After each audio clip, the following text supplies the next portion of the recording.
Magluto tayo guys ng ulam. Ang ulam ko ay 3 pirasong hipon. Ayan, sasabawan ko. Tapos meron akong talbos kamote at saka 4 na piraso na okra. Yan ay aking sasabawan para mayroon akong ulam. Ako lang yung kakain dahil wala sila. Umalis si Aswang, meron silang dinner. Meron dinner si Amo, kaya ako lang ang kakain. Pasarap na naman tayo ngayon ng ulam.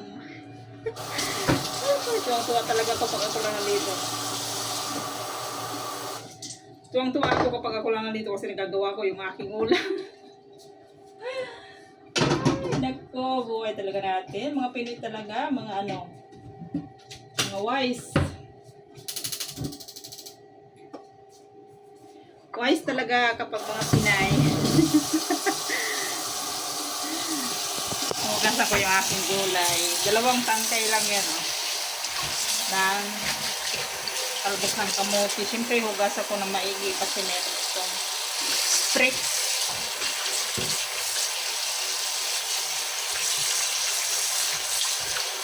May spray yan, kaya hugasan natin ng maayos. Hirap ko lang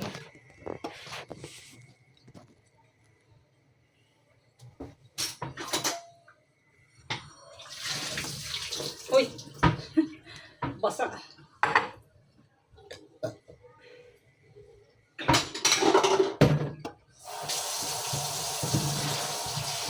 Kakaalis lang nila, kaya yung amo ko lalaki umalis din, kaya dali-dali na ako magluto. Kuha ng ito yata yung rice cooker dyan. Tagay ko na yung kamatis tsaka sibuyas para mabilisan. Siyempre kukuha ako ng sibuyas. Sira na yata itong sibuyas ko. Sira nga, may uod. Yan. Yung huwag naman yung sira.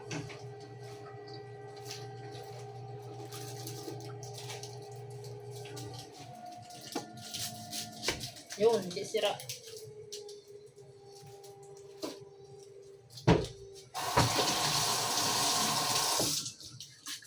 Ganyan ako kapag wala sila.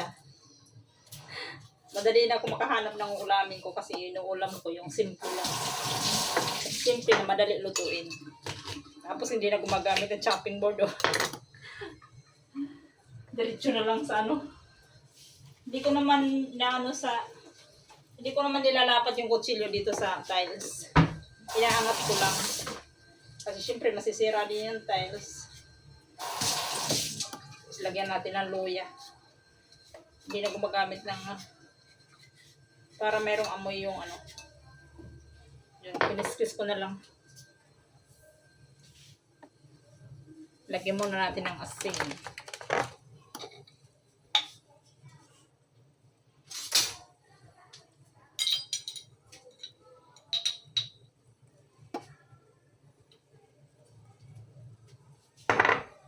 Madali ang luto ni Inday Garotay. Lagyan natin ng kunting bitchin. Kunti lang. Para lang mayroong lasa.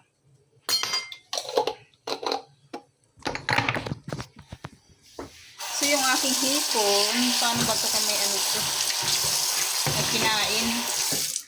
Kumukulo na yung aking tubig,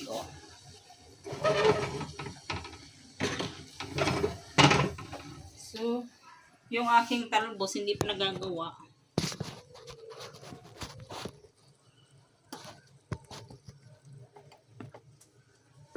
Hindi pa nagagawa yung aking talbos. Hindi ko ito puputulin into half kasi para hindi maging malagkit. Kasi malalagkit yan pagka ubuksan ko yung hipon kay may tae sa likod. Yung kinain ba? Laki pa naman.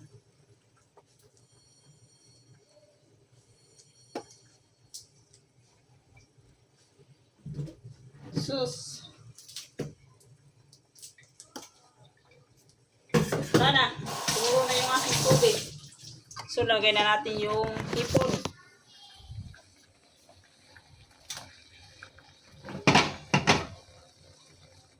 Wala nang gamit-gamit na sandok.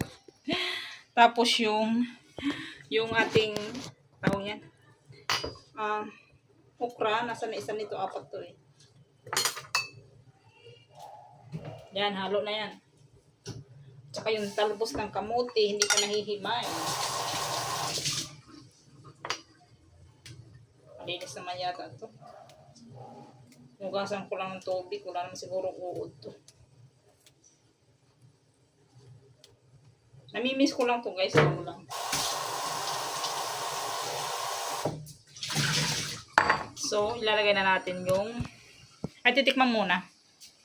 Tikman muna natin guys. Siyempre, mamaya matabang.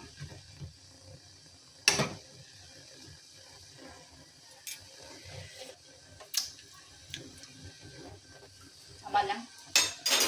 Kasi lalagyan ko pa yan ng ano, kalamansi. So, lagay natin yung talbos ng kamote para maluto.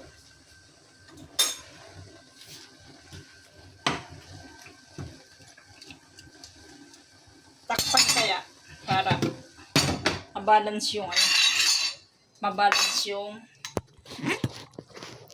pagkaluto niya.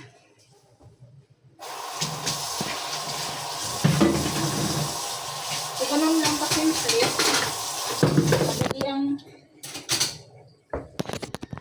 Ganun lang kasimple, madali ang luto, wala pang 10 minutes.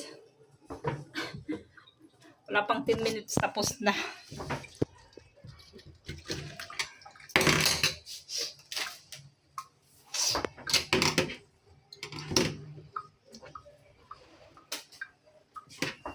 Mas lalagyan ko yun ng kalamansi.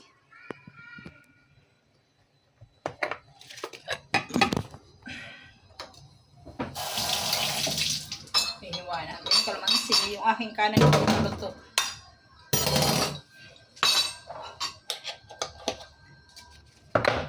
Ganyan tayo mga Pinoy.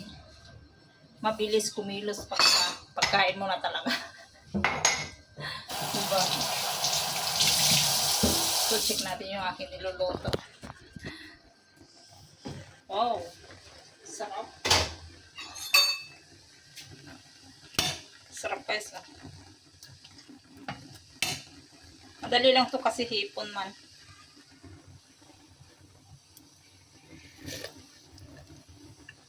Tama lang yung lasa, wala pang kalamansi. Wow. Yan na yung aking ulam. So yan lang guys ang aking video. Kain tayo guys. Bye bye.